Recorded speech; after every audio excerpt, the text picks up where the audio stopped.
हाँ बच्चों, K. N.. Maurya classes में आप लोगों का स्वागत है।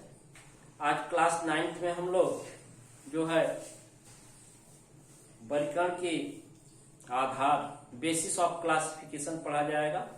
वर्गीकरण किस किस आधार पर हुआ है, तो बच्चों वर्गीकरण की सबसे पहली जो है प्रणाली टू किंगडम क्लासिफिकेशन, दो जगतों का वर्गीकरण, फिर on the basis of A cellular, cellular, unicellular, multicellular, और कोशिकीय जीवों का आधार मानकर, एक कोशिकीय जीवों का आधार मानकर और बहुकोशिकीय जीवों का आधार मानकर, इसके बाद 5 किंगडम क्लासिफिकेशन, 5 जगतों का वर्गीकरण, फिर मॉडर्न क्लासिफिकेशन, आधुनिक वर्गीकरण। ये तमाम बेस हैं वर्गीकरण के।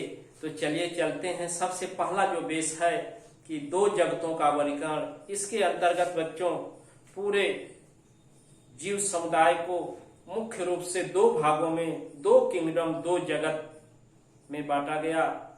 पहला जो है प्लांट किंगडम, पादप जगत, और दूसरा जो है जंतु जगत, एनिमल किंगडम।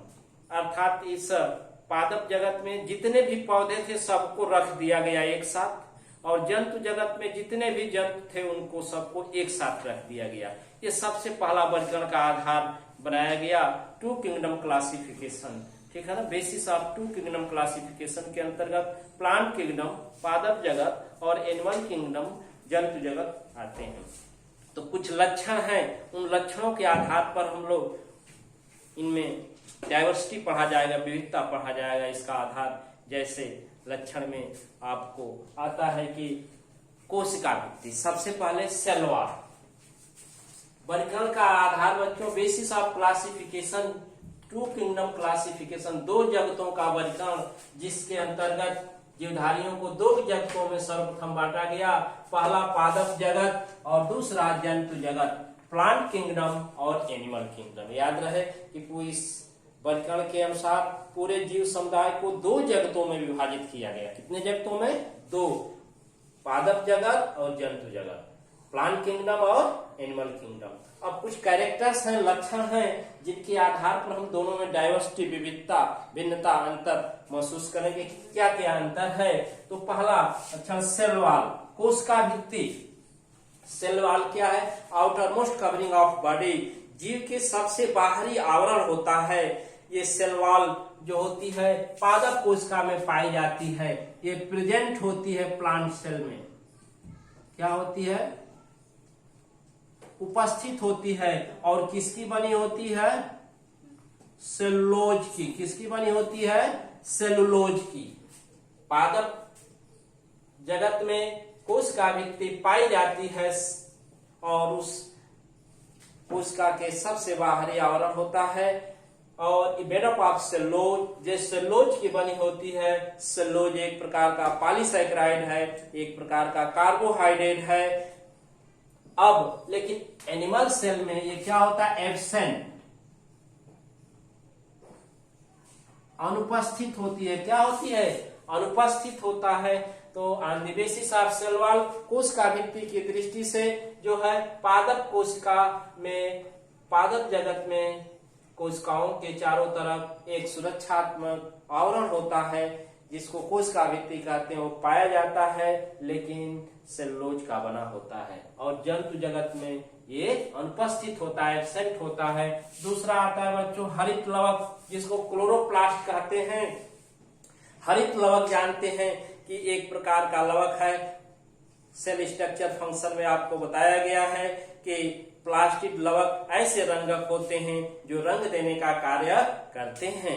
तो ये अवर्णीय लवक, हरित लवक और वर्णीय लवक कई प्रकार के होते हैं। तो इसमें हरित लवक बच्चों ये जिसके कारण जो है ग्रीन कलर ये होते हैं, हरे रंग के, हरे रंग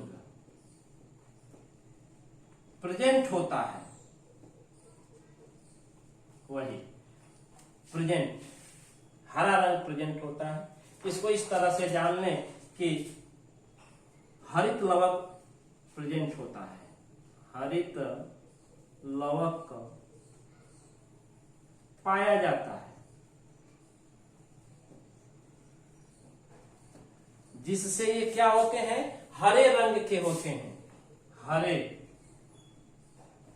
रंग के, किस रंग के होते हैं, हरे रंग के। पौधे किस रंग के होते हैं, हरे रंग। और इसमें क्या होता है, हरित लवक एब्सेंट होता है, एब्सेंट अनुपस्थित होता है, नहीं पाया जाता है, नहीं पाया जाता है।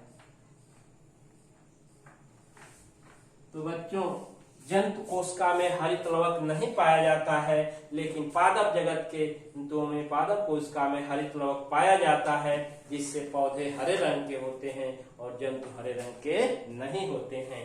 अब पोषण विधि, न्यूट्रिशन क्या है, तो हरित लवक के कारण, जब इसमें हरित लवक है तो ये प्रकाश संश्लेषण करके, प्रकाश संश्लेषण, प्रकाश संश्लेषण के द्वारा अपना भोजन, हरे पौधे हरित लवक के कारण प्रकाश संश्लेषण क्रिया द्वारा अपना भोजन अपने बना लेते हैं, इसलिए क्या होते हैं, स्वपोषी, स्वपोषी, स्वपोषी, ऑटोट्रॉफिक, ऑटोट्रॉफिक, स्वपोषी होते हैं। और इस तरह की पोषण रीत को स्वपोषण, ऑटोट्रॉफिक न्यूट्रिशन कहते हैं। तो हरे पौधों में हरित लवक, इस तरह से हरित लवक के कारण जो है ये पौधे प्रकाश संश्लेषण क्रिया द्वारा अपना भोजन अपने बना लेते हैं, इसलिए स्वपोषी होते हैं, ऑटोट्रॉफिक होते हैं। और इस तरह की पोषण विधि को स्वपोषण कहते हैं। क्या कहते हैं, स्वपोषण। क्या कहते हैं, स्वपोषण, स्वपोषण। ऑटोट्रॉफिक न्यूट्रिशन, क्या कहते हैं, ऑटोट्रॉफिक न्यूट्रिशन। और इसमें पोषण रीति जो होती है पर पोषण होती है। क्या होती है, पर पोषण, क्योंकि ये परपोषी होते हैं, ये परपोषी, ये परपोषी होते हैं, ये परपोषी क्या होते हैं, परपोषी। परपोषण माने ये अपना भोजन अपने नहीं बना पाते, क्योंकि इसमें हरित लवक एब्सेंट होता है, इसमें प्रकाश संश्लेषण की क्रिया नहीं होती, इसलिए अपना भोजन नहीं बनाते, पोषण के लिए किसी अन्य जीव या पौधे पर आश्रित रहते हैं, निर्भर रहते हैं। इसीलिए इस पोषण रीत को परपोषण तथा इन जंतुओं को परपोषी कहते हैं। अब बच्चों प्रचलन, मूवमेंट, गति। प्रचलन के लिए जानते हैं कि पौधे एक जगह स्थिर रहते हैं, मृदा में उनकी जड़ें क्या होती हैं, स्थिर रहती हैं। पौधे एक जगह स्थिर रह करके अपनी पोषण रीत, ग्रोथ, वृद्धि, विकास, जीवन चक्र पूर्ण करते हैं, एक जगह से दूसरे जगह जो है नहीं जाते। ठीक है ना, तो ये क्या होते हैं, इनमें प्रचलन नहीं पाया जाता है, प्रचलन नहीं होता। और इसमें जंतुओं में गति के लिए गमनांग होते हैं, लोकोमोशन के लिए, प्रचलन के लिए एक अंग होता है जिसको लोकोमेट्री ऑर्गन, प्रचलन अंग कहते हैं, अर्थात इसमें प्रचलन पाया जाता है, प्रचलन पाया जाता है।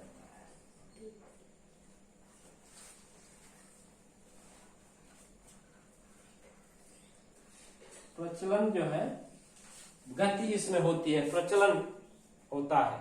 अब ग्रोथ, वृद्धि की बात रही बच्चों, पांचवा लक्षण जो है कि पादप जगत में वृद्धि, ग्रोथ जो है पूरे जीवन काल तक होता है, हमेशा सतत वृद्धि होती रहती है पौधों में। इसका एक कारण है कि पौधों में जो है विभज्योत ऊतक पाया जाता है, ऐसा ऊतक जिसमें सदैव विभाजन की क्षमता होती रहती है। उनकी कोशिकाएं सदैव all time divide and redivide, divide and redivide, विभाजित होती है, पुनः विभाजित होती हैं। इसलिए उनके पूरे जीवन काल तक ये विभज्योत की कोशिकाएं जो है विभाजित होती रहती हैं और इनमें वृद्धि जीवन पर्यंत पाया जाता है। तो पौधों में वृद्धि पूरे जीवन काल तक पाया जाता है, पूरे जीवन काल तक। और जंतुओं में वृद्धि जो है एक निश्चित समय तक, एक